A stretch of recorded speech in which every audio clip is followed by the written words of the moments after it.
Thưa quý vị và các bạn, khi điện thoại di động bị hỏng, đa số người dùng đến các trung tâm bảo hành điện thoại uy tín để tiết kiệm chi phí.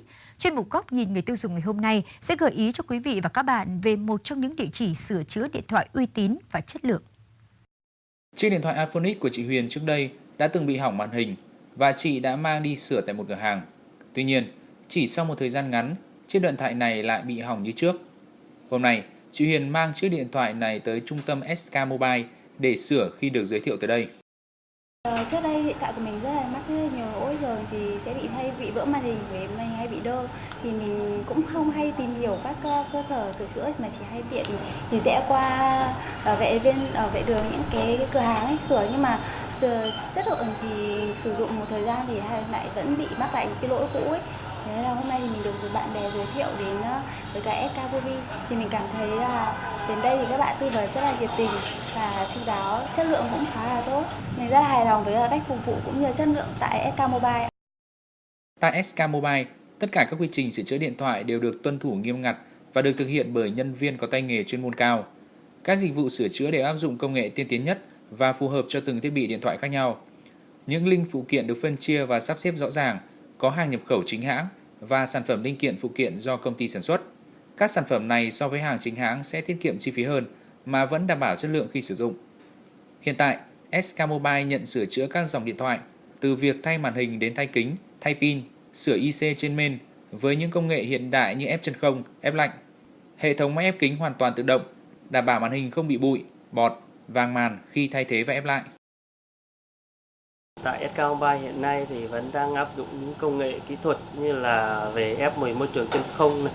Máy thì toàn là về bằng máy ép tự động.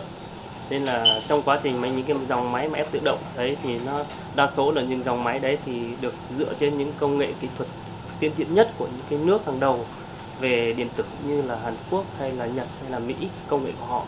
Và trong những cái máy đấy thì khi trong quá trình ép ấy, thì nó sẽ làm được giảm thiểu rủi ro nhất về an toàn, về chất lượng của màn cũng như là máy móc của người khách hàng sửa chữa. Nó giảm rủi ro tuyệt đối nhất và làm cho khi mà cái máy móc đấy ra cái sản phẩm đấy thì nó sẽ hoàn hảo nhất và đẹp nhất. Không chỉ cam kết link phụ kiện chính hãng và đảm bảo chất lượng, SK Mobile còn có chế độ bảo hành 1 đổi 1 sau khi sửa chữa. Với thời gian sửa nhanh chóng, do có đội ngũ kỹ thuật nhiều kinh nghiệm, đảm bảo sản phẩm chất lượng nhất.